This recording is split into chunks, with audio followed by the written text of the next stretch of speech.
It's just kind of who I am. I want to pour into my team as much as possible, and I'm pretty in tune with my body. I can read a room pretty well, and so when I see we're lacking a little bit, you got to step up. But if we're good, you're just there to encourage and give people confidence. Something big is quietly taking shape in Indiana, and if you've been following the WNBA even a little bit, you can feel it. The energy around the league has shifted again. The Fever aren't just building a roster, they're building a statement, one that a lot of teams didn't see coming this quickly or this aggressively. At the heart of it all is a name Indiana fans have been anxiously watching: Sophie Cunningham, the enforcer, the shooter, the kind of guard who changes the way opponents think before they even step on the floor against Caitlin Clark.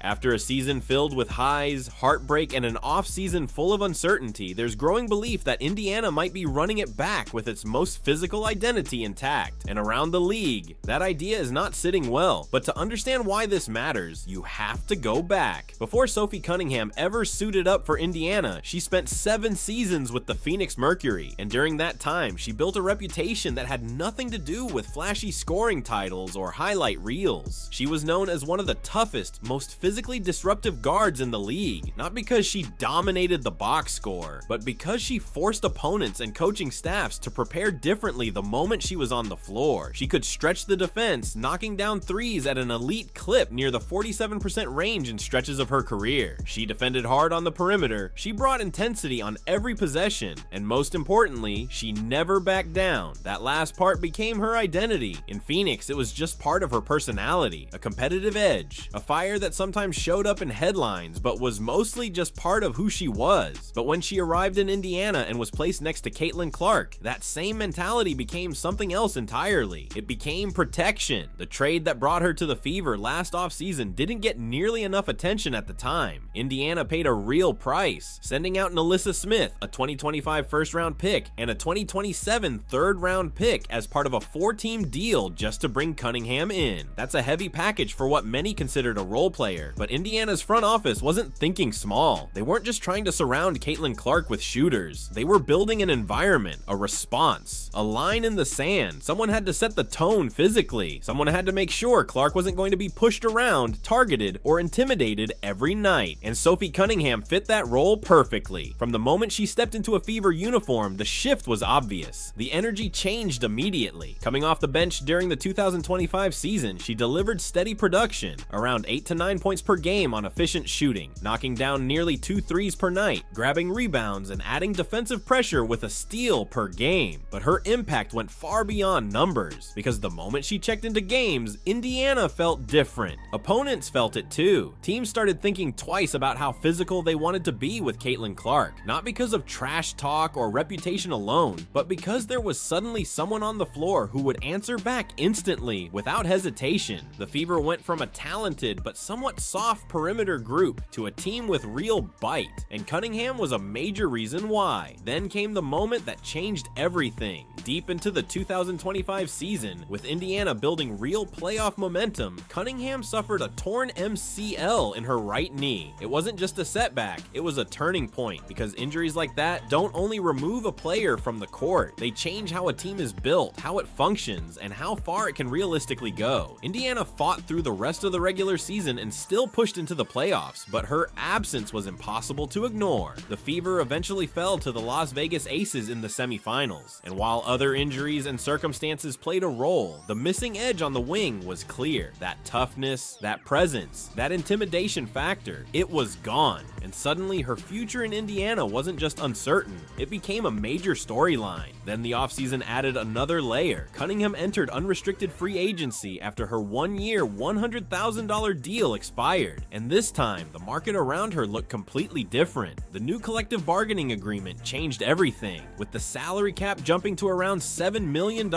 teams suddenly had real flexibility and real money to pursue impact players. And Cunningham, especially after her season in Indiana, was no longer being viewed as just a role piece. She was viewed as a difference maker in a specific system. That's when the interest started building.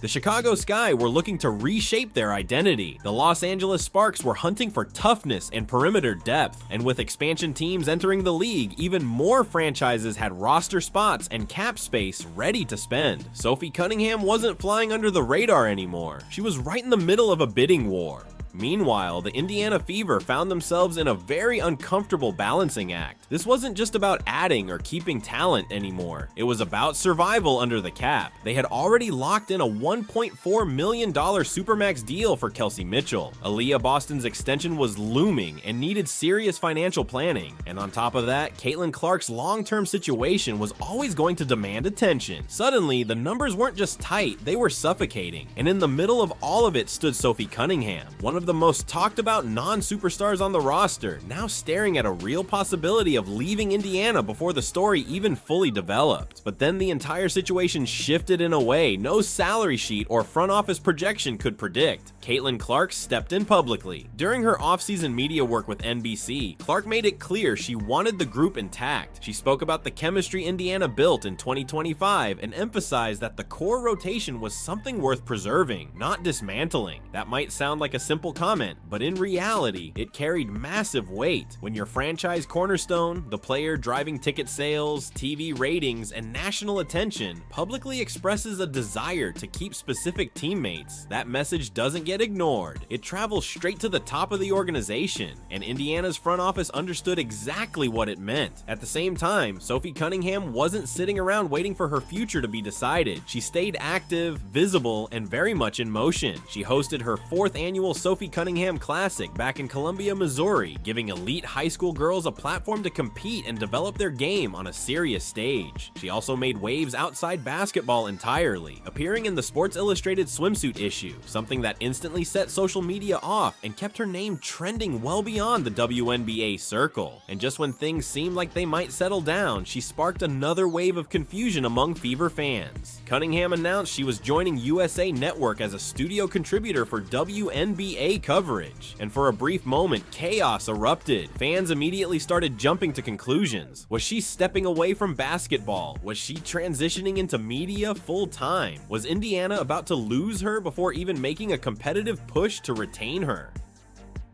For about a full day, uncertainty took over. Then the clarification arrived. Reporter Scott Agnes confirmed the deal with USA Network was not a replacement for her playing career. It was an addition to it. The comparison quickly became clear. Similar to Caitlin Clark's NBC arrangement or Draymond Green's media role with TNT, Cunningham would be working broadcast segments during her off-court time while continuing her playing career. In other words, she wasn't stepping away from the game. She was expanding her footprint within it, and strategically, it was a smart move. It elevated her profile, increased her media presence, and reinforced something every front office notices immediately. Sophie Cunningham isn't just another rotation player. She's a personality, a brand, a player fans actively tune in to watch and listen to. And in a league where visibility matters as much as production, that kind of value changes negotiations entirely. For Indiana, it made an already complicated free agency picture even more intriguing. And a lot more unpredictable. The WNBA officially opened the door for free agency talks on April 9th, 2026, and just like that, Indiana was finally able to sit across the table with Sophie Cunningham and her camp. And from the very beginning, the interest was mutual. Both sides had already made it clear this wasn't a cold negotiation. There was real intent here, real connection. Cunningham had been open about it throughout the season. She liked Indiana, she liked playing alongside Caitlin Clark, and more importantly, she believed in the direction the Fever were heading. On the other side, Indiana had already shown in both action and asset management that they valued exactly what she brought to the roster. But in the NBA and WNBA alike, interest doesn't solve the hardest problem. Money does. And that's where things get complicated, because no matter how much both sides want to make it work, Indiana still has a cap sheet that's getting tighter by the day. Caitlin Clark is still on her rookie deal for now, but that clock is ticking. Aaliyah Boston's next contract is coming, and it won't be cheap. And Kelsey Mitchell is already locked into a $1.4 million Supermax deal, so even if the fit is perfect, the math has to cooperate, and it rarely does without resistance. But what makes this situation so fascinating isn't just the financial puzzle, it's what Indiana actually looks like if they manage to keep Cunningham in the fold, because when you lay it out, the ceiling becomes impossible to ignore. Caitlin Clark running the offense, already one of the most dangerous perimeter creators the league has ever seen because of her range, timing, and passing vision. Kelsey Mitchell, fresh off a 20-point-per-game season, locked in and capable of getting buckets from anywhere on the floor, Aaliyah Boston anchoring the paint as one of the most dominant interior forces in the league when she's healthy and in rhythm. And then you slide Sophie Cunningham back into that wing rotation, fully recovered from the MCL injury that cut her 2025 season short. That's not just depth, that's imbalance. There's no easy way to defend it. You can't sag off Clark because she'll punish you from deep. You can't get overly physical because Cunningham sets the tone instantly. You can't collapse inside because Boston will finish everything. And if you overcommit anywhere else, Mitchell makes you pay immediately. It stops being about matchups at that point, it becomes survival. And that's exactly what makes Indiana such a terrifying thought for the rest of the league if this core stays intact. But there's another layer to this story that can't be ignored. The WNBA is expanding. New franchises like the Portland Fire and the Toronto Tempo are stepping into the league on a clear mission. Build fast, build competitive, and build names that matter immediately. That means cap space. That means opportunity. And that means aggression in free agency. Cunningham, as an unrestricted free agent, was always going to draw attention. Even though the expansion draft rules limited certain moves, the broader free agency window was wide open, and both Portland and Toronto had every reason to chase a player like her. She brings production, she brings edge, and just as importantly, she brings personality, something expansion teams desperately need to sell a new market. If Indiana hesitated even slightly, if negotiations dragged, if the offer came in light, if other teams go to real chance to sell their vision, this could have easily turned into a situation where Cunningham is wearing a completely different jersey next season. Everyone around the league understood that. Indiana understood it even more, and now, with negotiations heating up and the preseason opener against the New York Liberty set for April 25th looming closer, the pressure is only increasing to lock this down before the opportunity slips away, because beyond the roster construction, beyond the salary cap, and beyond the numbers, this potential reunion also speaks directly to the identity Caitlin Clark is trying to build in Indiana. Tough, competitive, and unapologetically confident from top to bottom. What made Indiana such a must-watch team in 2025 wasn't just the wins piling up or the numbers in the stat sheet. It was the energy. It was Sophie Cunningham sprinting to mid-court after a hard foul on Caitlin Clark, ready to send a message. It was the bench erupting on every bucket. It was the sideline reactions, the emotion, the sense that this group genuinely enjoyed playing together. That kind of identity doesn't just appear overnight. And it definitely doesn't survive major roster changes without consequences. Cunningham was one of the key pieces behind that edge. The attitude, the toughness, the feeling that Indiana wasn't just talented, but dangerous in a way that went beyond their stars' individual brilliance. Letting that walk away means rebuilding something that took an entire season to establish. Keeping it means entering 2026 with rhythm, chemistry, and a fresh chip on the shoulder after a painful semifinal exit. But not everyone agrees on what Indiana should do next. There's been real debate among fans about whether the Fever should even prioritize bringing Cunningham back at all. Some believe the front office should be focused on upgrading the roster with younger, more dynamic wings. Instead of committing to a familiar piece, the argument is straightforward. Cunningham is approaching her 30s. She has dealt with injuries throughout her career, and her production, while valuable, has never been elite in traditional box score categories like rebounding or playmaking over a full season. And in a deeper, more competitive free agent market, there are younger options available. Those concerns aren't unreasonable. The league is getting stronger every year, especially on the wing. Expansion has opened up more roster spots, which has also pushed more talent into free agency. That raises the standard across the board, and in that context, Cunningham is not viewed as a franchise-altering star on her own. Her value comes from something different: fit, chemistry, toughness, and how she complements Caitlin Clark's style of play. But those types of qualities are harder to measure, even if they matter deeply to how a team actually functions. Then there's the injury factor. Cunningham's torn MCL changes the conversation slightly, even if it isn't considered a long-term career-threatening issue. Most medical projections suggest she should be ready for the start of the 2026 season. Still, that word, should, is where teams become cautious, because front offices don't just evaluate talent.